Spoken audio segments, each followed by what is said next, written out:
નમસ્કાર. Department of psychology Saurashtra યુનિવર્સિટીની હું વિદ્યાર્થીની કોડીનારિયા ઋષિકા. આજે આપણે એન્ટી સોશિયલ પર્સનાલિટી ડિસઓર્ડર વિશે સમજીએ. એન્ટી સોશિયલ પર્સનાલિટી ડિસઓર્ડર એટલે અસામાજિક વ્યક્તિત્વ વિકૃતિ. આપણે પ્રસ્તાવના જોઈએ.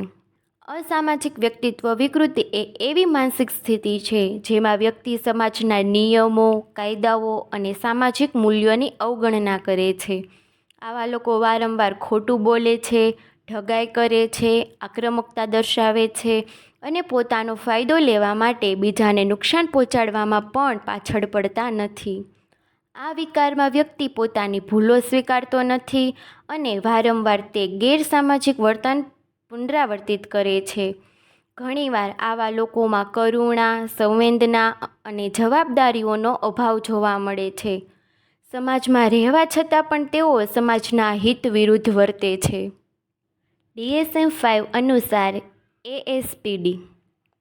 DSM-5 મુજબ આ વિકૃતિનો આરંભ સામાન્ય રીતે બાળપણ કે કિશોરાવસ્થામાં કોન્ડક્ટ ડિસઓર્ડર આચાર વિકૃતિ રૂપે થાય છે અને પુખ્ત વય સુધી ચાલુ રહે છે.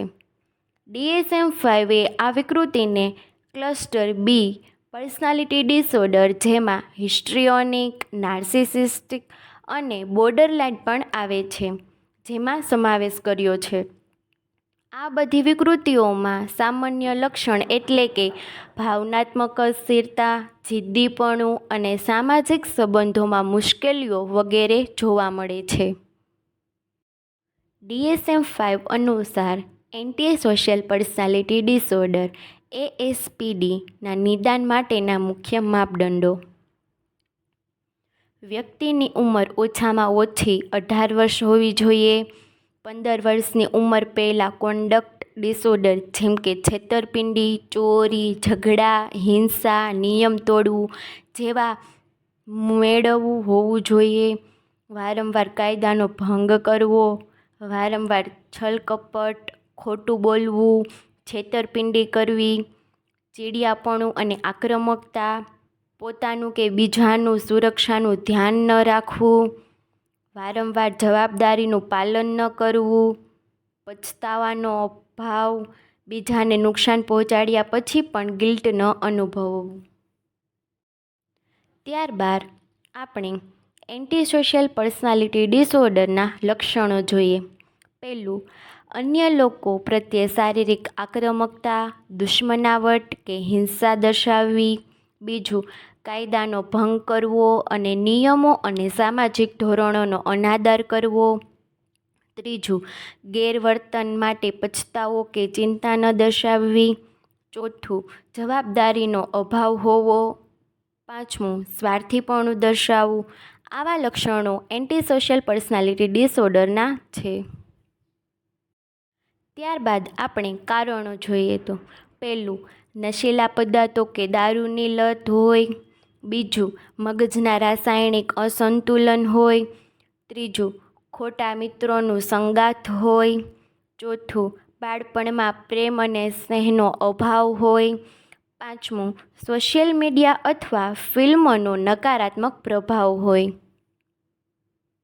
જે લોકોમાં આવા કારણો જોવા મળે તે વ્યક્તિ અસામાજિક વ્યક્તિત્વ વિકૃતિ ધરાવે છે તેવું કહી શકાય છે.